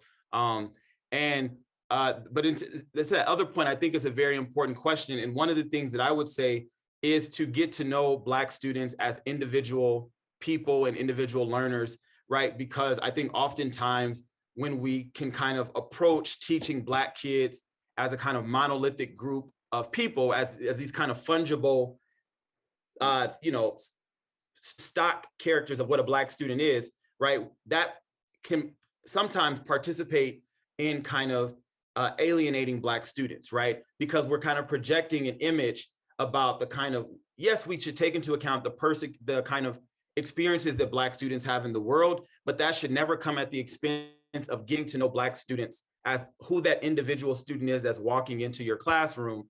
And that's very important for Black students to have that kind of humanizing experience, right, as a first step, and then working to kind of get to know who that student is. And then you work to introduce them and to support them by giving them the resources that that Brother Hadari just mentioned about this kind of knowledge, that kind of knowledge and learning that educators need to do, Mexican-American educators and many Black American educators, right?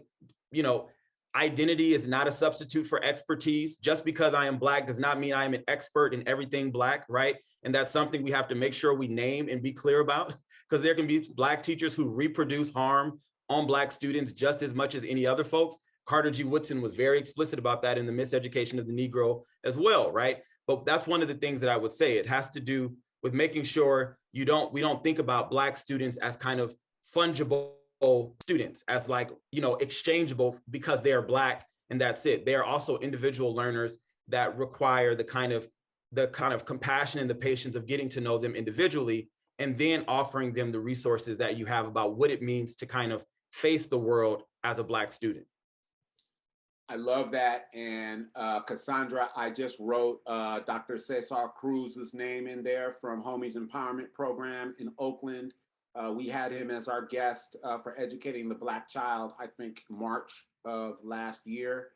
But he is Mexican-American who does an incredible job at teaching African-American children, as well as Latinx children, or any children that are interested in social justice and empowerment. And he uses the models of the Black Panther Party actually to help strengthen his own educational practice within his own educational spaces. And he too is a graduate of Harvard University. So holler at your boy, Dr. Cesar Cruz.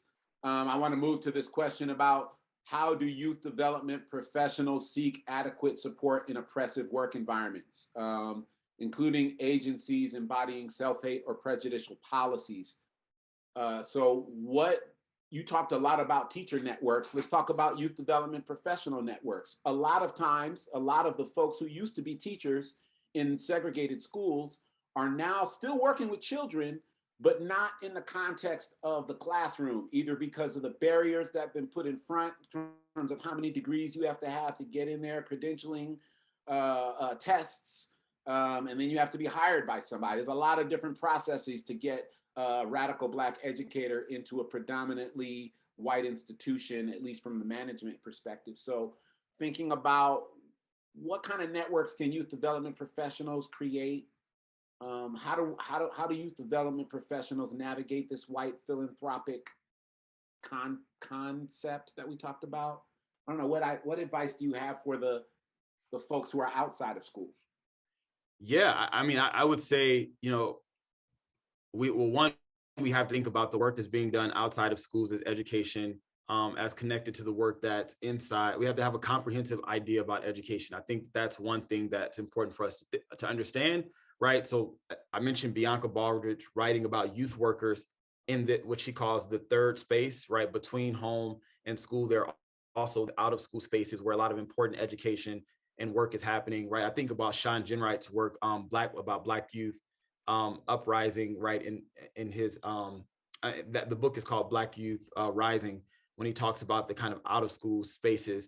But in terms of like what kind of networks can be built, right? I think that that's a question for, again, like I would turn to the folks who are the professional expertise that they have, and to say that that's something for, you know, when I talk about these teachers, these were folks that had to turn inward and they said, you know, I'll build me a world, right?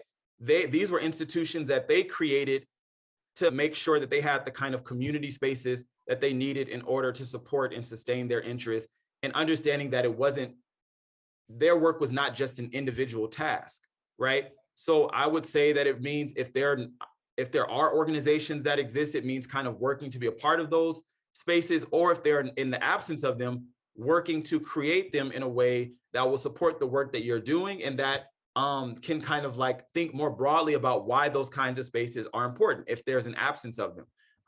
But that's one thing that I would say. I'm not as familiar with the exact organizations in the current moment, but just based on the models that I see historically, like these were institutions that Black teachers created because there were no institutions, right?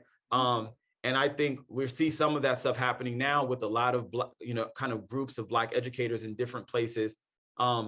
I think about BNOLA, Black educators in New Orleans, that kind of created an organization, the Center for Black Educator Development, with Sharif El-Mekki in Philadelphia, and other folks that are trying to do that kind of work.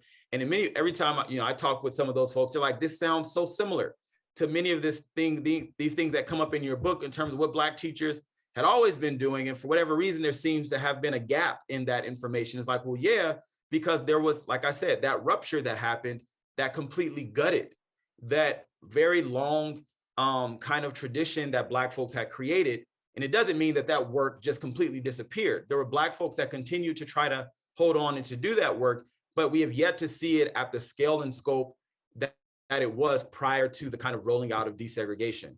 And so I think looking to those kind of models, and not to replicate them, but to kind of draw inspiration and to think about how you might respond in like fashion to the current moment that you see yourself in, right? I'm never one to say, do exactly what these people did, but it's like looking to think about how do you operate in the tradition of these people that in many ways the work you're aspiring to is an extension of, right? How can you be accountable to that tradition in the current moment? And that requires being well studied on these longer traditions and on the current landscape that you find yourselves in, right? As you work to do the intellectual labor of creating the spaces that support the kind of important political and intellectual work that you're trying to do, that's not supported by the kind of formal structures that you find yourself having to operate in. But also, as you recognize that abandoning those formal structures may not always be the best idea, because in doing so, Black children are going to find themselves in those places anyway, right? And we have to, if our accountability is to the children and to the students, right, we can't just kind of turn away from that, right? We have to figure out ways of kind of assembling whatever resources we can to respond in kind and to meet the needs of students, while also protecting ourselves as professionals and as communities. Awesome. Candace is saying it's a dance, and it is.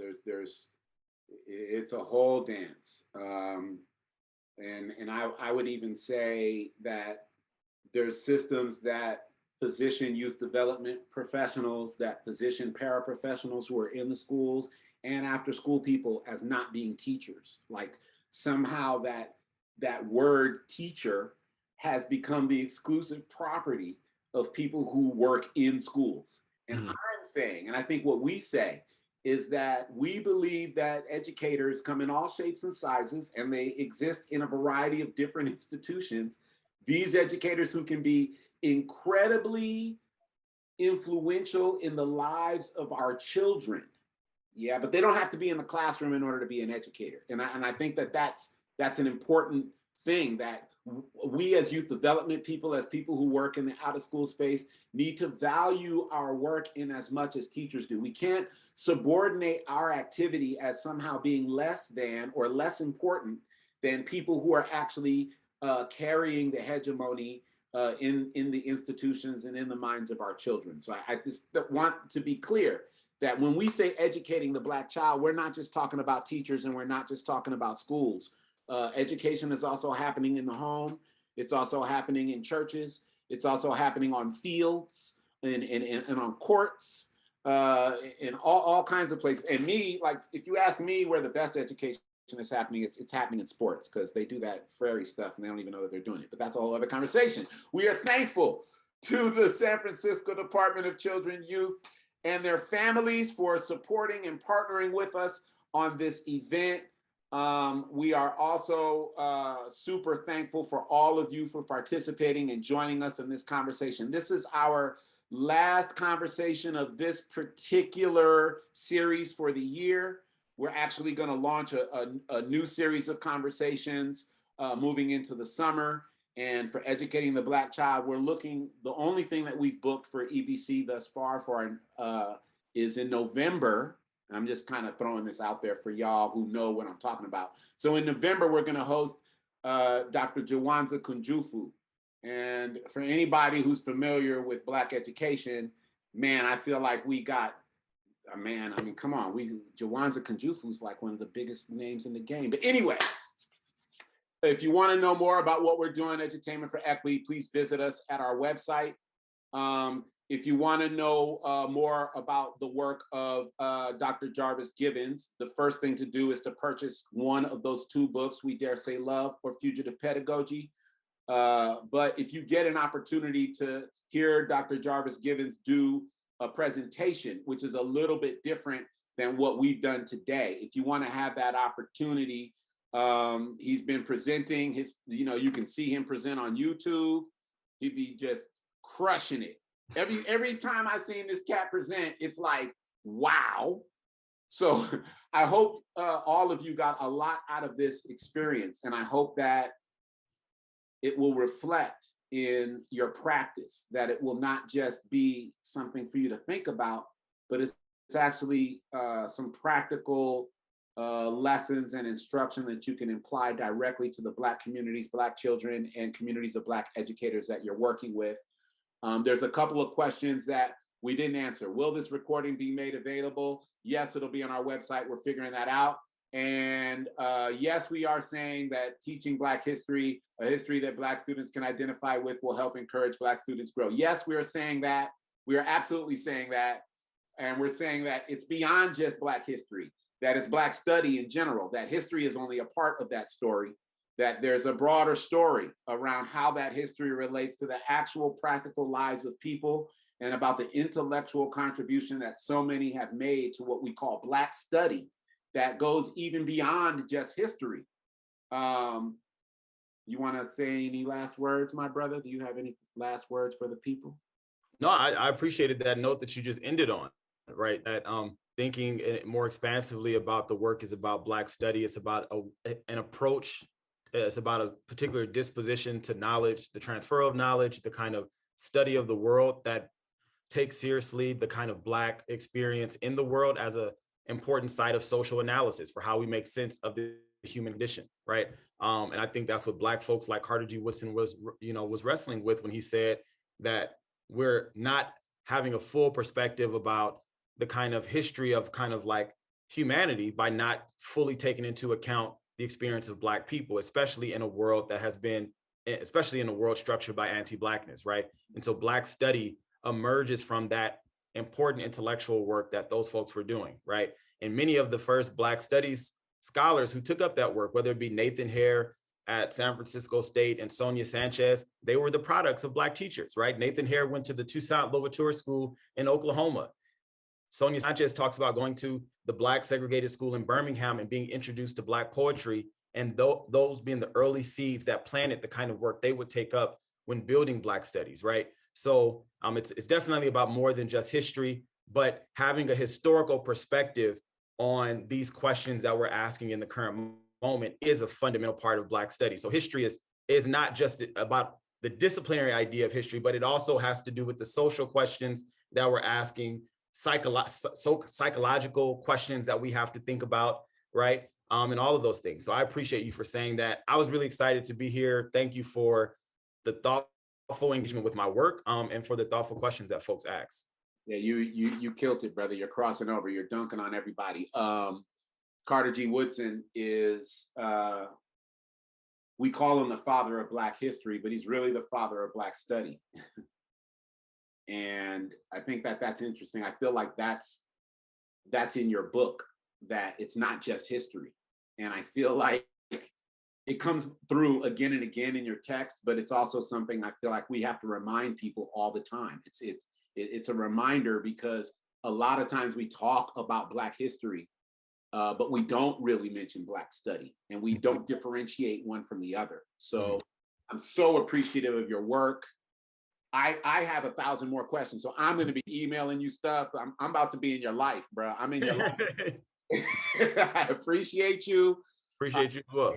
All of you for participating in this conversation. Thank you so much for joining us this morning. And we look forward to engaging with you again in the future. And with that, we are out.